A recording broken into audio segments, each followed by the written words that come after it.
نحمده ونستعينه ونؤمن به ونتوكل عليه ونعوذ بالله من شرور انفسنا ومن سيئات اعمالنا من يهده الله فلا مضل له ومن يضلل فلا هادي له واشهد ان لا اله الا الله واشهد ان محمدا عبده ورسوله ارسله بالهدى ودين الحق ليظهره على الدين كله ولو كره المشركون اللهم صل على محمد وعلى ال محمد كما صليت على ابراهيم وعلى ال ابراهيم انك حميد مجيد اللهم بارك على محمد وعلى ال محمد كما باركت على ابراهيم وعلى ال ابراهيم انك حميد مجيد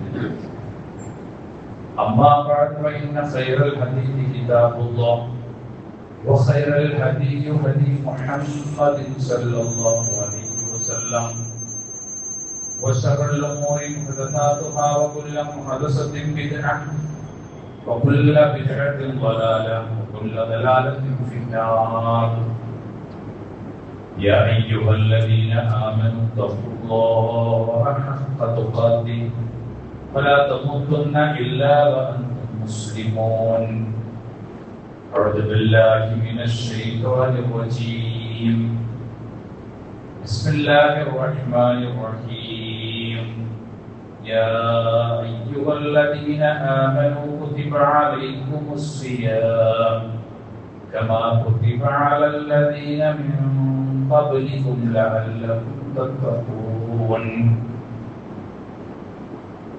മുസ്ലിം സഹോദരങ്ങളെ സഹോദരികളെ, സർവശക്തനായ അല്ലാഹുവിന്റെ വിധി വിലക്കുകൾ ജീവിതത്തിന്റെ എല്ലാ മേഖലകളിലും എത്തിച്ചുകൊണ്ട് യഥാർത്ഥ വിശ്വാസികളും വിശ്വാസിനികളുമായി ജീവിക്കണമേ എന്ന് എന്നോടെന്ന പോലെ നിങ്ങളോടും ഉപദേശിക്കുന്നു.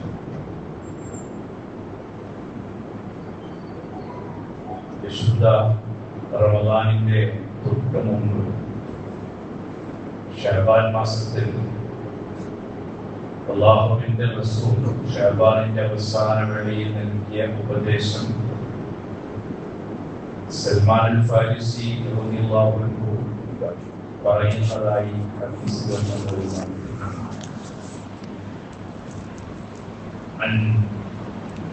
സൽമാൻ അൽ ഫാരിസി റളിയല്ലാഹു അൻഹു അദ്ദേഹം പറയുകയാണ്, ഖതബനാ റസൂലുള്ളാഹി സ്വല്ലല്ലാഹു അലൈഹി വസല്ലം, റസൂൽ സ്വല്ലല്ലാഹു അലൈഹി വസല്ലം ഞങ്ങളോട് സംസാരിക്കുകയായിരുന്നു, പ്രസംഗിക്കുകയായിരുന്നു.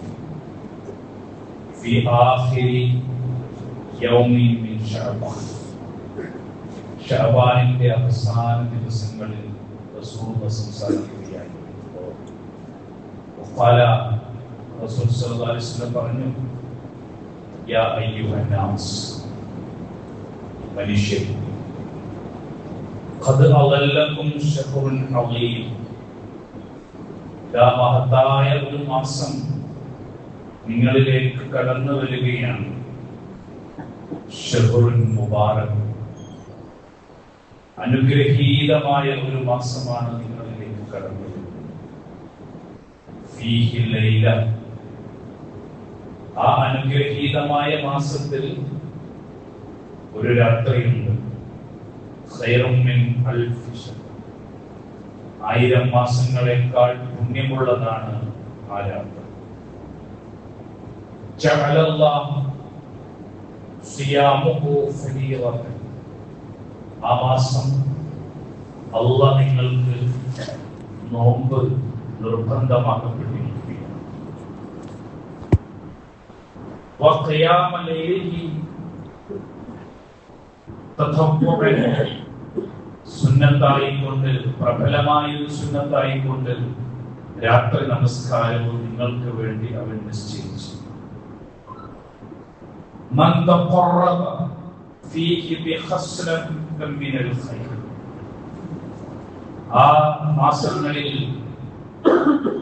എന്തെങ്കിലും ഒരു നന്മ കൊണ്ട് ആരെങ്കിലും അല്ലാഹുവിലേക്ക് അടുത്താൽ, ഒരു നന്മ ആരെങ്കിലും ചെയ്താൽ, കമൻ അദ്ദാ ഫരീളതൻ ഫീമാ സിവാ, നിങ്ങളൊരു ഫർള്, ഒരു നിർബന്ധമായ കർമ്മം ചെയ്തതിന്റെ പ്രതിഫലം നിങ്ങൾക്ക് ലഭിക്കുന്നതാണ്. വമൻ അദ്ദാ ഫരീള, ആ ദിനം നിങ്ങളൊരു ഫരീളത്ത്, ഒരു നിർബന്ധമായ കർമ്മമാണ് നിങ്ങൾ ചെയ്തത് എങ്കിൽ, കമൻ അദ്ദാ സബഈന ഫരീളതൻ ഫീമാ സിവാ, നിങ്ങൾ ചെയ്ത ആ ഫരീളത്തിന്റെ 70 ഇരട്ടി പ്രതിഫലമാണ് അല്ലാഹ് നിങ്ങൾക്ക് തരുന്നത്.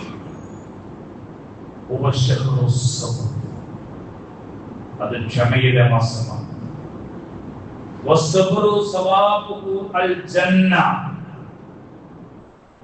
ക്ഷമയുടെ പ്രതിഫലം എന്ന് പറയുന്നത് സ്വർഗമാണ്.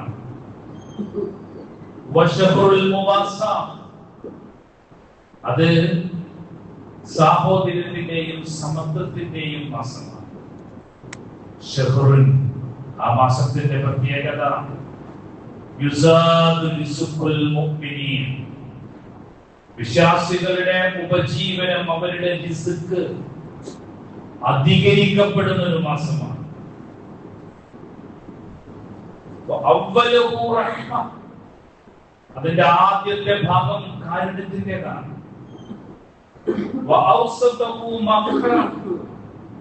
അതിന്റെ മധ്യഭാഗം പാപമോചനത്തിൻ്റെതാണ്.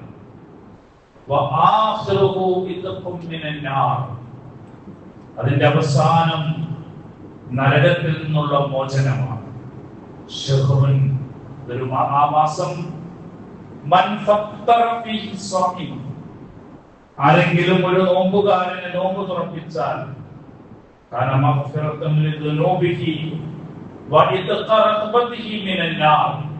അവന് പാപമോചനവും നരകമോചനവും ഉണ്ട്. നോമ്പുകാരന് ദാഹിച്ച് നോമ്പ് തുറക്കുന്ന സമയത്ത് നോമ്പ് തുറക്കാനുള്ള വെള്ളവും ഭക്ഷണവും ഒക്കെ കൊടുത്താൽ അല്ലാഹു അവന് കുടിപ്പിക്കും. അല്ലാഹുവിന്റെ ഹൗളിൽ നിന്ന് അവന് അല്ലാഹ് കുടിക്കാൻ കൊടുക്കും.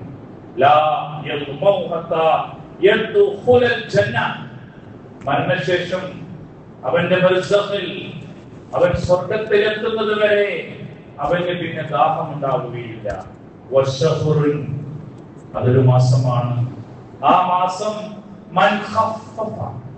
ആരെങ്കിലും ലഘൂകരിച്ചാൽ, ആരെങ്കിലും വിനയം കാണിച്ചാൽ, തന്റെ കീഴിലുള്ള ആളുകളോട് വിനയത്തോടുകൂടി പെരുമാറിയാൽ അല്ലാഹ് പുറത്തു തരും. ലഹു, അവന് പുറത്തു കൊടുക്കും.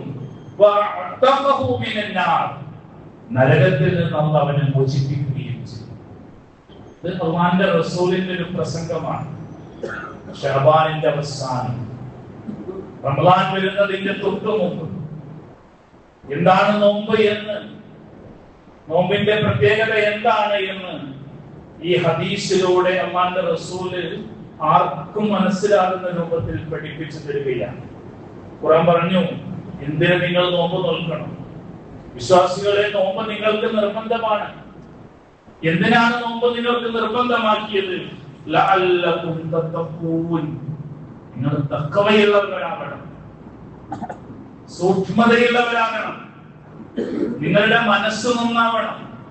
എവിടെയാണ് തഖ്വ എന്ന് ചോദിച്ചപ്പോൾ, എവിടെയാണ് സൂക്ഷ്മത എന്ന് ചോദിച്ചപ്പോൾ അല്ലാഹുവിന്റെ റസൂൽ പറഞ്ഞത് തന്റെ ഹൃദയത്തിലേക്ക് ചൂണ്ടിയിട്ട് അത്തഖ്വ ഹാഹുന എന്നാണ്.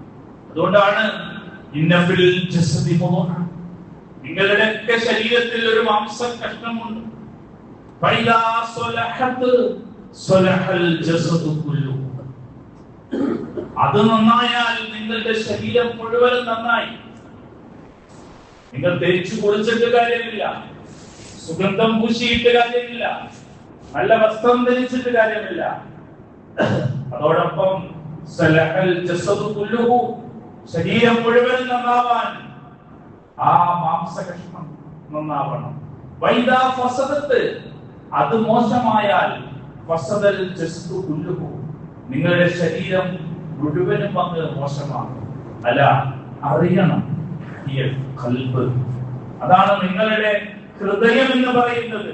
ആ ഹൃദയത്തിന്റെ ശുദ്ധിയാണ് നോമ്പിലൂടെ നേടിയെടുക്കേണ്ടത് എന്ന് ഖുർആൻ നമ്മെ ബോധ്യപ്പെടുത്തുകയാണ്.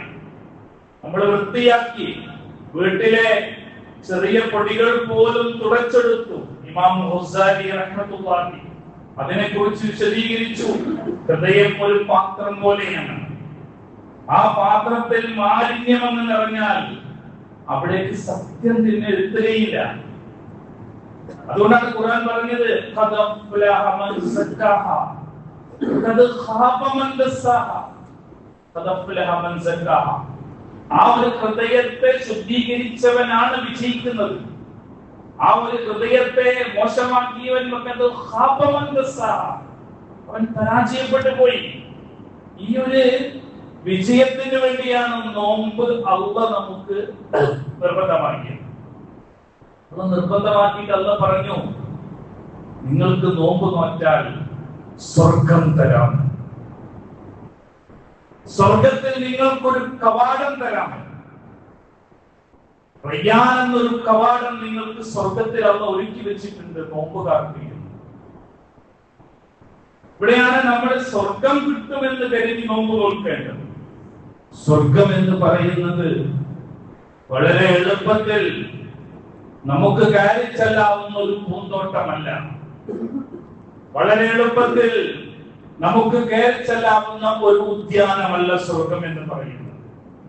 അല്ലാഹുവിന്റെ റസൂല് സ്വർഗം കൊണ്ട് സന്തോഷ വാർത്ത അറിയിച്ച ഒരുപാട് സഹാബികളെ കുറിച്ച് പറഞ്ഞിട്ടുണ്ട്. അബൂബക്കറും ഫിൽ ജന്ന, ഉമറും ഫിൽ ജന്ന, ഉസ്മാനും ഫിൽ ജന്ന, അലിയും ഫിൽ ജന്ന എന്ന് പറഞ്ഞുകൊണ്ട് റസൂലുള്ളാഹി ആ ലിസ്റ്റ് ഇങ്ങനെ പറഞ്ഞിട്ടുണ്ട്.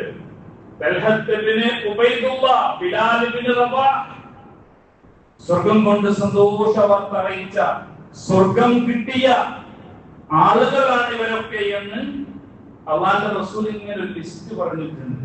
എങ്ങനെയാണ് അവർക്ക് സ്വർഗം കിട്ടിയത്? ആരായിരുന്നു അബൂബക്കർ സിദ്ദീഖ് റളിയല്ലാഹു അൻഹു? ആരായിരുന്നു തൽഹ? തൽഹ ഇബ്നു ഉബൈദുള്ളയുടെ ചരിത്രം നമുക്ക് വായിച്ചാൽ കാണാൻ സാധിക്കും. ഒരു ചന്തയിൽ കച്ചവടം നടത്തുന്ന നല്ല സമ്പന്നനായ ഒരു യുവാവായിരുന്നു തൽഹ. ആ സമയത്താണ് തൽഹ ഒരു ക്രിസ്തീയ പുരോഹിതന്റെ വാക്ക് കേൾക്കുന്നത്. മക്കയിൽ നിന്ന് വന്ന ആരെങ്കിലും ഉണ്ടോ ഇവിടെ? തൽഹ പറഞ്ഞു, ഞാനുണ്ട് എന്ന്. എന്നാൽ മക്കയിൽ മുഹമ്മദ് എന്ന് പറയുന്ന ഒരാൾ വന്നിട്ടുണ്ട്. അദ്ദേഹം പ്രവാചകനാണ്, അദ്ദേഹം പറയുന്ന വാക്കുകൾ സത്യമാണ്. ഇത് കേട്ടപ്പോ തൽഹ കച്ചവടം നിർത്തി നേരെ മക്കയിലെത്തി. മുഹമ്മദ് നബി സല്ലല്ലാഹു അലൈഹി വസല്ലമയെ കണ്ട് ഇസ്ലാം സ്വീകരിക്കുകയാണ്. ആ ഇസ്ലാം സ്വീകരിച്ച തൽഹ ഇസ്ലാം സ്വീകരിച്ച് വീട്ടിലെത്തിയപ്പോൾ വീട്ടിലുള്ള മുഴുവൻ ആളുകളും തൽഹയ്ക്കെതിരെ നിന്നു. തൽഹയുടെ ഇരു കൈകളും പുറകിലേക്ക് വലിച്ചു കെട്ടി തൽഹയെ ക്രൂരമായി മർദ്ദിക്കുകയും തൽഹയെ അതിമോശമായ വാക്കുകൾ കൊണ്ട് അധിക്ഷേപിക്കുകയും ചെയ്തു. ഒരുപാട് ക്രൂരമായ പീഡനങ്ങൾ തൽഹ ഇതിന്റെ പേരിൽ ഏൽക്കുകയാണ്. പക്ഷെ അതിൽ നിന്ന് പിന്മാറാൻ അദ്ദേഹം തയ്യാറായില്ല. സമ്പന്നനായ തൽഹ, സാമ്പത്തികമായ ഏറ്റവും നല്ല നിലവാരത്തിലുള്ള തൽഹ തന്റെ വിശ്വാസത്തിൽ ഉറച്ചു നിൽക്കുകയും ഉഹദ് യുദ്ധത്തിന്റെ വേളയിൽ അല്ലാഹുവിന്റെ റസൂലിന്റെ കൂടെ ഒരു സംരക്ഷകനായി പ്രവാചകൻ സല്ലല്ലാഹു അലൈഹി വസല്ലമയുടെ നേരെ വന്ന അമ്പുകളും കല്ലേറുകളും സ്വന്തം ശരീരം കൊണ്ട് ഏറ്റുവാങ്ങി ചോരയൊലിച്ച് അവസാനം വീണ് കിടക്കുന്ന തൽഹയെ ചരിത്രത്തിൽ നമുക്ക് കാണാൻ സാധിക്കും. തന്റെ കച്ചവടത്തിൽ 7 ലക്ഷം ദിർഹം തനിക്ക് കിട്ടിയപ്പോൾ ആ രാത്രി തൽഹക്ക് ഉറങ്ങാൻ കഴിഞ്ഞില്ല. ഉറക്കം വരാതെ തൽഹ അങ്ങോട്ടും ഇങ്ങോട്ടും തിരിഞ്ഞു കിടക്കുന്നത് കണ്ട് തൽഹയുടെ ഭാര്യ ചോദിച്ചു, എന്താണ് നിങ്ങൾക്ക് ഉറക്കം വരാത്തത്? എന്താണ് നിങ്ങൾ അസ്വസ്ഥരാകുന്നത്? ആ സമയത്ത് തൽഹ പറഞ്ഞു, ഈ 7 ലക്ഷം ദിർഹം ഞാൻ എന്തു ചെയ്യും? ആ സമയത്ത് ആ ഭാര്യ ഉപദേശിച്ചു, നിങ്ങളുടെ കുടുംബത്തിൽ ഒരുപാട് ദരിദ്രന്മാരായ ആളുകളില്ലേ, അവർക്ക് കൊടുക്കാം. ആ ഭാര്യയെ അഭിനന്ദിച്ചുകൊണ്ട് സുഖമായി കിടന്നുറങ്ങി. പിറ്റേ ദിവസം രാവിലെ ഈ സ്വർണം, ഈ 7 ലക്ഷം ദിർഹം ചെറിയ ചെറിയ കിഴികളിലാക്കി പാവപ്പെട്ടവർക്ക് വിതരണം ചെയ്യുന്നു. ഈ തൽഹയെ കുറിച്ചാണ് അല്ലാഹുവിന്റെ റസൂൽ പറഞ്ഞത്, തൽഹ ഫിൽ ജന്ന, സ്വർഗ്ഗത്തിലാണ് എന്ന്. ആ സ്വർഗ്ഗമാണ് അല്ലാഹ് ആർക്ക് തരുന്നത്? നോമ്പുകാരെ നിങ്ങൾക്ക് തരുന്നത് എന്ന്. അപ്പൊ നമ്മുടെ നോമ്പ് എങ്ങനെയായിരിക്കണം? ബിലാൽ ഇബ്നു റബാഹ് റസൂലുള്ളാഹി പറഞ്ഞു സ്വർഗ്ഗത്തിലാണ്. ആരാ ബിലാൽ? ഒന്നുമില്ലാത്തൊരു മനുഷ്യനാണ്. ചുട്ടുപഴുത്ത മണലാരണ്യത്തിൽ, ചരിത്രം നമ്മൾ കേട്ടതാണ്. ചുട്ടുപഴുത്ത മണലാരണ്യത്തിൽ ആ ബിലാലിനെ കിടത്തിയിട്ട് ക്രൂരമായി മർദ്ദിക്കുകയാണ്. മർദ്ദിക്കുന്ന ആൾക്ക് പോലും സങ്കടം വന്നപ്പോ ആ മർദ്ദിച്ച ആള് പറയുന്നു, ബിലാൽ, നീ ഒന്ന് ഞങ്ങളുടെ ദൈവത്തെ പുകഴ്ത്തിയാൽ നിന്നെ വെറുതെ വിടാം. അപ്പോഴും ബിലാൽ പറഞ്ഞു, അല്ലാഹു അഹദ്. എന്നിട്ട് അരിശം തീർന്നില്ല അവർക്ക്. രാവിലെ മുഴുവൻ വൈകുന്നേരം വരെ ചുട്ടുപഴുത്ത മണലിൽ കിടത്തി വലിച്ചിഴച്ച്, വൈകുന്നേരമായപ്പോൾ കഴുത്തിൽ കയറിട്ട് കുട്ടികളെ കൊണ്ട് കളിപ്പിച്ച് വലിച്ചിഴച്ച് അത്രമാത്രം പീഡനങ്ങൾ ഏറ്റുവാങ്ങിയ ബിലാൽ ഇബ്നു റബാഹ്, റസൂലുള്ളാഹി പറയുന്നു, ആ ബിലാൽ സ്വർഗ്ഗത്തിലാണ്. റസൂലുള്ളാഹി മരിച്ചതിന് ശേഷം പലരും പറഞ്ഞു, ബിലാൽ നീ ഒന്ന് ബാങ്ക് കൊടുക്ക്. ബിലാൽ പറഞ്ഞു, ഇല്ല, എനിക്ക് ബാങ്ക് കൊടുക്കാൻ കഴിയില്ല, എനിക്കത് പൂർത്തീകരിക്കാൻ കഴിയില്ല. പ്രവാചകന്റെ വഫാത്തിന് ശേഷം അബൂബക്കർ സിദ്ദീഖ് റളിയല്ലാഹു അൻഹുവിന്റെ അടുത്ത് ബിലാൽ വന്നിട്ട് പറഞ്ഞു, അബൂബക്കർ, എനിക്ക് നിങ്ങളോടൊരു അപേക്ഷയുണ്ട്. എനിക്ക് എന്നെ നിങ്ങൾ സ്വന്തമാക്കിയാലാണ്. എനിക്ക് ഒരൊറ്റ അപേക്ഷയാണുള്ളത്. ഇസ്ലാമിന്റെ മാർഗത്തിൽ കർമ്മരംഗത്തിറങ്ങാൻ നിങ്ങൾ എനിക്ക് പൂർണ്ണമായി അനുവാദം നൽകണം. എനിക്കതിന് സൗകര്യം ഒരുക്കി തരണമെന്ന്. അബൂബക്കർ അങ്ങനെ ചെയ്യുന്നു. അങ്ങനെ ക്രൂരമായ പീഡനങ്ങൾ സഹിച്ച് ജീവിതത്തിന്റെ അന്ത്യം വരെ ഇസ്ലാമിന് വേണ്ടി കർമ്മനിരതമായി പൊരുതിയ ആ മഹാനായ സഹാബി ബിലാൽ ഇബ്നു റബാഹ് റളിയല്ലാഹു അൻഹു, റസൂലുള്ളാഹി പറയുന്നു, ബിലാൽ ഇബ്നു റബാഹ് ഫിൽ ജന്ന, ബിലാൽ സ്വർഗ്ഗത്തിലാണ്. ഈ സ്വർഗ്ഗത്തിലേക്കാണ് ആര് പോകേണ്ടത്? നോമ്പ് നോൽക്കുന്നവരും പോകേണ്ടത്. ഈ സ്വർഗമാണ് നോമ്പ് നോക്കുന്ന നമുക്കും അല്ലാഹു വാഗ്ദാനം ചെയ്തിട്ടുള്ളത്. അപ്പൊ നമ്മുടെ നോമ്പ് എങ്ങനെയായിരിക്കണം?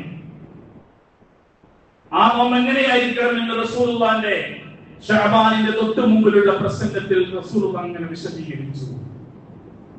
നമ്മളെ ചുട്ടുപഴുത്ത മണലിൽ കിടക്കേണ്ടതില്ല. നമുക്ക് തൽഹയെ പോലെ ക്രൂരമായ പീഡനങ്ങൾ നമ്മുടെ കുടുംബത്തിൽ നിന്നും നാട്ടുകാരിൽ നിന്നും ഏറ്റുവാങ്ങേണ്ടി വന്നിട്ടില്ല നമുക്ക്. പിന്നെ നമ്മളുടെ നോമ്പിനെ നമ്മൾ നോമ്പാക്കി മാറ്റുന്നത് എങ്ങനെയാണ്? സുന്നത്ത് കർമ്മങ്ങൾ അധികരിപ്പിക്കാൻ നമ്മൾ സമയം കണ്ടെത്തണം.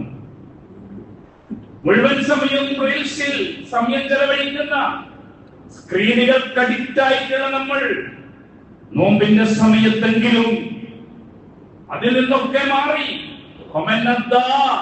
നിങ്ങൾ നിർവഹിച്ചാൽ അല്ലാഹുവിലേക്ക് അടുക്കാൻ നിങ്ങൾ എന്തെങ്കിലും ഒരു നന്മ ചെയ്താൽ ആ നന്മ നിങ്ങൾക്ക് ഒരു ഫർളായി രേഖപ്പെടുത്തുന്ന, നിങ്ങളുടെ ഫർളുകൾ മുഴുവനും 70 ഇരട്ടിയായി രേഖപ്പെടുത്തുന്ന, നിങ്ങളുടെ ദാനധർമ്മങ്ങൾക്ക് അതിയായ പ്രതിഫലം കിട്ടുന്ന, നിങ്ങളുടെ ക്ഷമക്ക് ഒന്ന് ക്ഷമിക്കാൻ, ഒന്ന് സഹിക്കാൻ, ഒന്ന് വിട്ടുകൊടുക്കാൻ, ഒന്ന് പുറത്തു കൊടുക്കാൻ, തെറ്റിയവരോടൊന്ന് ചിരിക്കാൻ, അവരോടൊന്ന് സംസാരിക്കാൻ, ഇങ്ങനെയുള്ള ചെറിയ ചെറിയ കാര്യങ്ങൾക്ക് പോലും തയ്യാറാകാതെ നോമ്പ് നോൽക്കുന്നുവെങ്കിൽ ആ നോമ്പുകാരെ കുറിച്ചാണ് അല്ലാഹുവിന്റെ റസൂൽ പറഞ്ഞത്, കമ്മിൻ സാഹിബി, എത്രയോ നോമ്പുകാരുണ്ട് കേട്ടോ, അവരുടെ നോമ്പിൽ നിന്ന് വിശപ്പും ദാഹവും അല്ലാതെ മറ്റൊന്നും അവശേഷിക്കുന്നില്ല. സ്വർഗം തുറക്കണം. നമ്മള് അല്ലാഹു സ്വർഗം തുറന്നു വെച്ചതല്ല.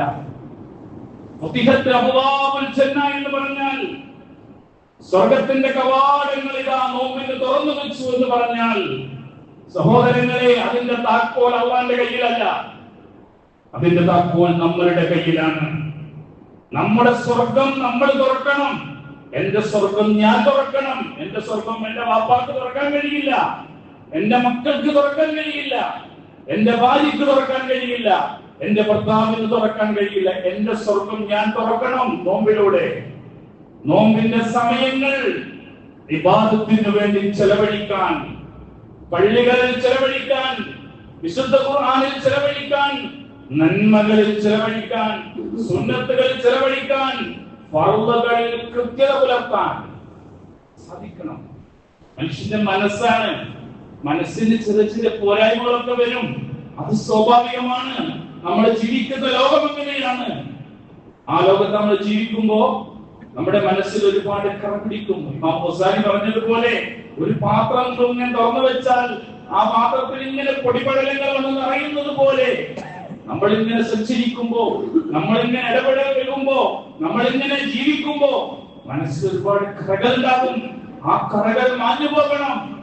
അതുകൊണ്ടാണ് കുത്തിബ അലൈക്കുമുസ് സിയാം കമാ കുത്തിബ അലല്ലദീന മിൻ ഖബ്ലികും ലഅല്ലകും തത്തഖൂൻ.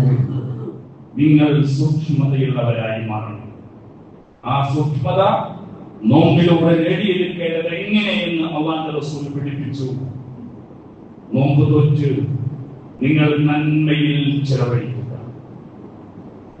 സുന്നത്തുകൾ കൂടുതലായി ചെയ്യുക, ഫർളുകൾ കൃത്യമായി ചെയ്യുക, ദാനധർമ്മങ്ങൾ ചെയ്യുക, വിശുദ്ധ ഖുർആൻ പാരായണം ചെയ്യുക.